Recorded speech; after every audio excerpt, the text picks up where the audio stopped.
welcome everyone here to the Smash Sports Show right here on Smash FM here on a Saturday here in Melbourne.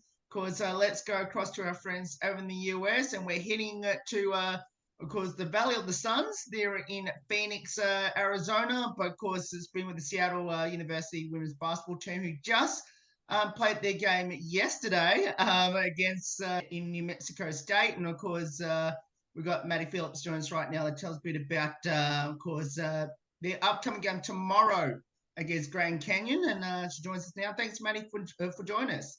You're welcome. Thanks for having me. No worries. So obviously your team has just arrived in Phoenix, Arizona, for the Grand Canyon game tomorrow. But tell us a bit about last night's game against New Mexico State. Man, well, it was a physical one, that's for sure. We stuck with it for a while, but then just lost it really there at the end. Pretty frustrated, to say the least, to end it that way, but we felt it was a really winnable game. It just unfortunately didn't come away with that dub. Yeah. Looking at the scores throughout that game, it was a very low scoring last quarter. For everyone that hasn't had a chance to watch the game, what exactly happened in the last quarter of that game? I think it's hard to say when our shooters, lose their heat, I guess. Just frustration, trying to get through it, trying to, finish out the game, I guess, try and get back that 8 points I think we were down by. It just wasn't hitting, unfortunately. I know we were just mentioning about your team in particular, the struggles in that last quarter, but it seems like, New Mexico State had the same problem as well. They didn't score anywhere above 10 either. Was there just a real struggle from both teams in regard, or was the fatigue a bit of a factor for both teams? Yeah, I mean, fatigue's always going to be a factor at this point in the season. 2 games every week, always traveling, practicing. You're going to get tired, but I think both of our styles of play aren't necessarily the highest scoring to begin with. So when that fatigue comes in, it gets a bit rough. We're in Phoenix, Arizona, after flying out from New Mexico. How's the preparation going to be like? Did last night's game sort of help you, resolve anything that you can work on against Grand Canyon tomorrow night? Sure, I think so. Yeah, they're a pretty similar team to New Mexico, just a couple more shooters than New Mexico. So I think it really set us up well for working on getting over screens, our defense, and just locking them in better than we did last night. Well, I guess we did all right. We just couldn't score, but yeah, I think it did really set us up well, and we have high hopes for tomorrow that we'll turn it around. It's only 2 or 3 weeks left in the regular season before the tournament championship games. But what's the goals now for the next 2-3 weeks as we head towards the end of the regular season? Oh yeah, it's really just to solidify our spot in the rankings, make sure we get to the tournament, make sure we have set ourselves up the best we can to go as deep as we can in that tournament. Yeah, so it's just, obviously you always want to win, but really these wins are getting more and more important to make sure we are sitting where we want to sit going into that. So how tough's this season been? I know I'm not going to mention the record, especially in the conference at the moment, but how tough has it been for the team this year? Well, our non-conference play, we played quite a lot of high-ranking teams like, Oregon State, UW, and with a very young team that we have, we had a bit of a struggle start, but it really got everyone a lot of experience playing against different styles. Yeah. It definitely wasn't an easy one. A lot of emotional hits when you can't always ride the high of winning games. But I think our young team has really developed across the year. Like you can see in the stats, just how far we've come, really, even if it's not always represented in the end result. The team has developed really well, and I think we're setting ourselves up well for another great next season. with a lot more experience and a lot more people that have been playing together for a while, which is unfortunate for me as a senior, but I will be watching on next year. Last time we had you on the show was last year, which you had Mhm. a couple more Australians on the team, which obviously they're all not there at Seattle. How difficult has it been for you, being the early Aussie? It's been rough having them be there for 3 years. But we've got three more new internationals, which is amazing. They're all great people. So as much as I miss Courtney and Georgia, there's other people that still share that international experience. Um, that we've got our own little community still within the team, which is really nice. But definitely miss them, those two still. That's for sure.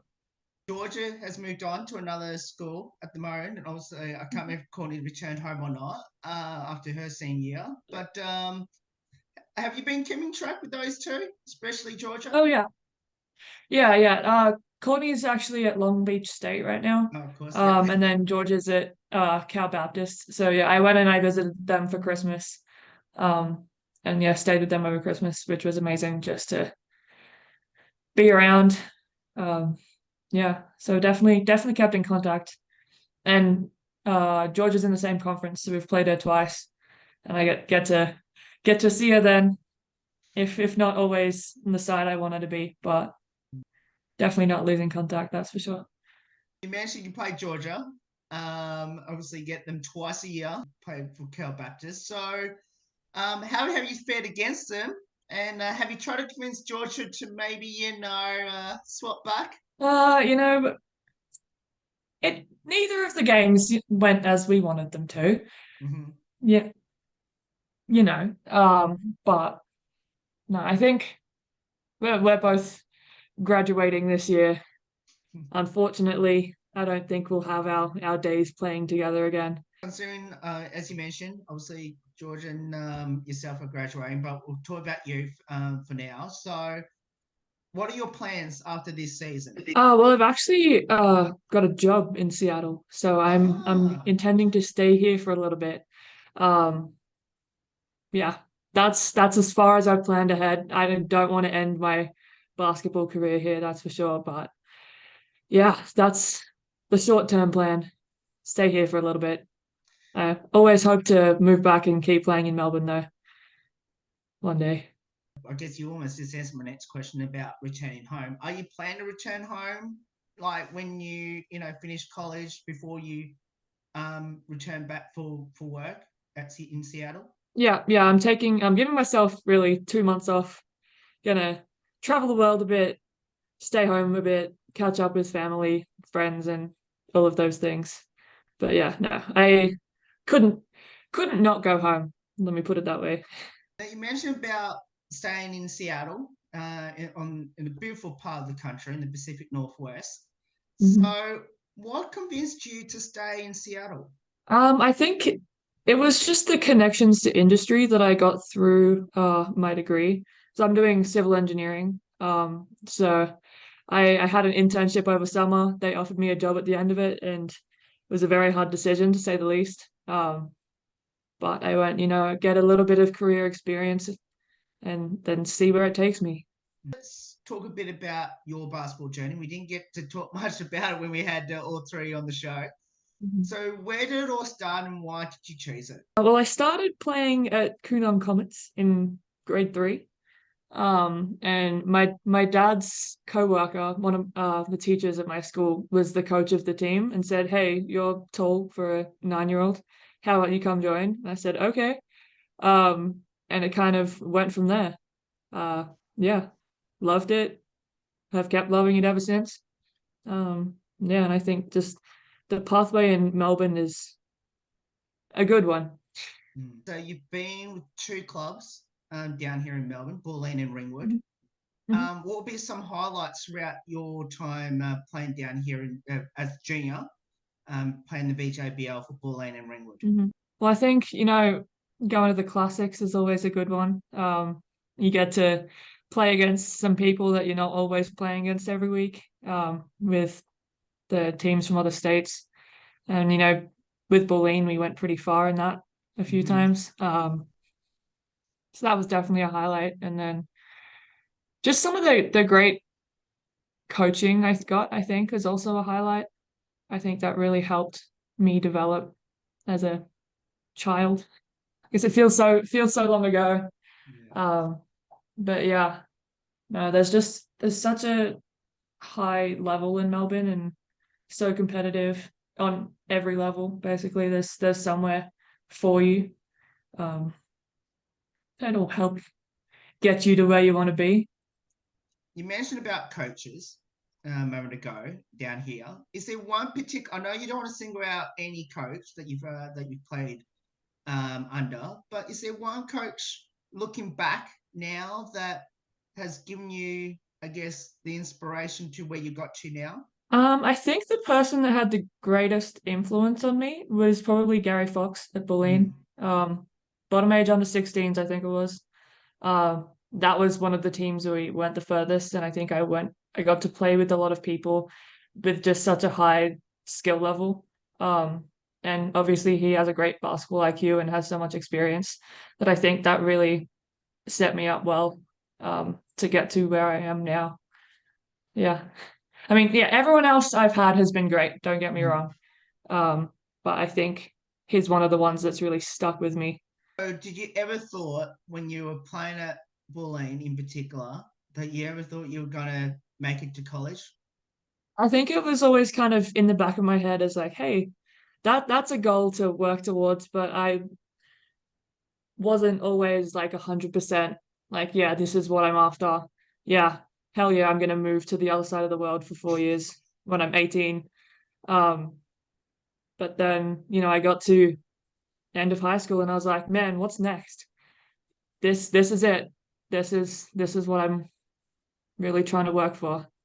The other club we haven't mentioned is Ringwood, which of course they won the NBL One South Women's Mhm. Championship last season. You were over in the US when they won it, in Seattle.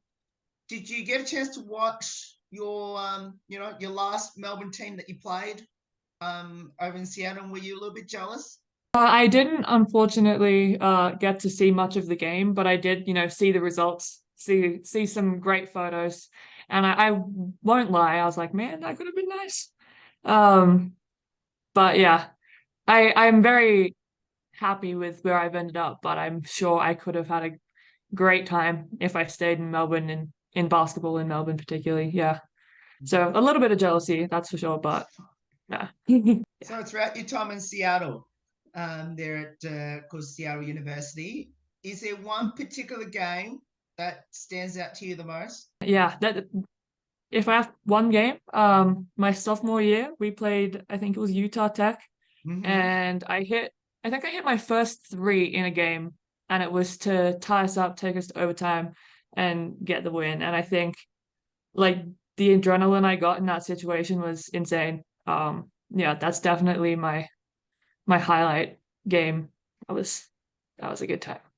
I was hoping you were going to mention about that. It's against Utah Tech. So I know your teams have actually had a pretty good success against the Utah teams, especially this year as well. Mhm. Um, why do you think Seattle's got a pretty good record against the Utah teams? I know you actually won your two games against the Utah Mhm. teams on the road. Yeah, well, I think our style of play matches up really well, particularly Utah Tech, which is that game that was um we were pretty much up the whole time and they were ranked quite a bit higher than us, so it was Mm-hmm. a big success for us as a team. We just played so well and so like consistently as a team, hitting Maya on the inside, who's just a beast. And they couldn't really match up with us, yeah. So that style of play that they had just suited us really well. What does the sport of basketball mean to you now, especially being there at Seattle? Well, let's just say I can't imagine my life without basketball. It's I love it after these 4 years, after what, nearly 15 years. It my love hasn't changed. There's the rough times, but it's just a huge part of who I am. It's got me to go to all of these amazing places. yeah, it's just such a great thing in life. And what have you learnt from your coaches throughout your time in Seattle?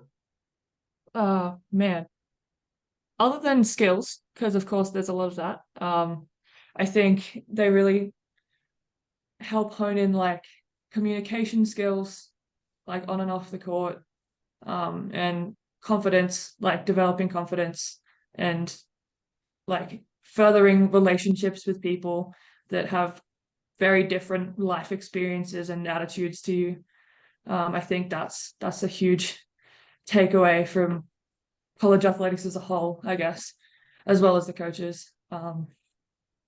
Yeah, I think that's the biggest learning piece that came with the college experience over, say, high school or rep basketball back home, because you spend half your day in the gym with these people, and yeah, it just really develops that other side of yourself. What would be your advice to kids who are playing in the BJBL, where you come from, and are thinking about going to college? May not necessarily be this year, but Mhm. obviously in like the next couple of years. What would be the one advice that you would give them? I think about your career goals, um, both athletically and in life, and try and get them to align with a school that you're looking for. Um, yeah, I think so many people have such different college experiences. And if you just if you don't put in that research and recognize what is significant to yourself, um, it can really change your experience with basketball, I guess. So value or work out what you value and try and chase that when you're looking into it would be my biggest recommendation. Sure, we'll couple light-hearted questions before we let you go. I know you've just arrived and it's pretty late. Yeah. I think it's about almost 9 o'clock Mountain Time at the moment over there in Phoenix. All right. So who had the most embarrassing moments on the court this season, and what was it? There's been a couple of funny falls. Um, yeah, some charges that are not quite embarrassing, but it's like, oh, okay. Um, I'd probably go to like Lisa, or yeah. She's my bestie freshman from Denmark, so I'm allowed to laugh. Who's the comedian, the best singer, and internet TikTok / Be Real? Comedian? Honestly, a lot of the freshmen could kind of take that role, but I might go with Mick. Yeah, they're all got a sense of humor. But yeah, Mick's probably the most outspoken with her humor. So comedian can be Mick. And then TikTok, I think Talia. She's got all the angles, all the dances down. Yeah. And then singer, I might go with our student manager actually, Soraya. She's she's one to hit the notes. Yeah. Do you have a pre-game superstition or ritual? I don't really have a superstition, but I tend to try and like get out on the court a bit before the rest of my teammates, have the hoop to myself instead of 10 balls flying everywhere. So I try and get out there early, get in the zone, and then I can sit and watch everyone else get hit by balls instead. I think that'd be my ritual. Oh, that's Yeah. amazing. I might try that one when I get to play basketball. Do you, the team or yourself, have a pre-game pump-up song? I'll go for myself. It's called OKE. It's like a Japanese drill song. Okay. Um, but it goes crazy. I don't quite remember who it's by, but that gets me in the zone. Okay. So with your teammates, have you convinced any of them to come back with you to Melbourne? I think I'm getting Kari to come. Kari is from Norway. Um, and I'm gonna visit her in Norway, so I'm gonna drag her back with me. Um, Ah, but yeah. I think Ramona will be down too. But was just talking today about birds eating snakes and spiders eating birds and things like that. And I think that might have turned some people off. I think I can get at least a couple of people to come down for sure. Okay, minus the European players.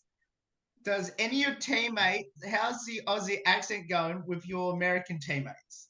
Man, I think a lot of them do it without thinking about it. Like they'll just go, no, Oh no. from, no, Cleo from TikTok. So like I'll just catch them as they walk past in practice and it's like, no. Yeah, that's probably a good 4 or 5 of them. So other than that, don't have a whole lot going on. But yeah, Okay. they've got that one down for sure.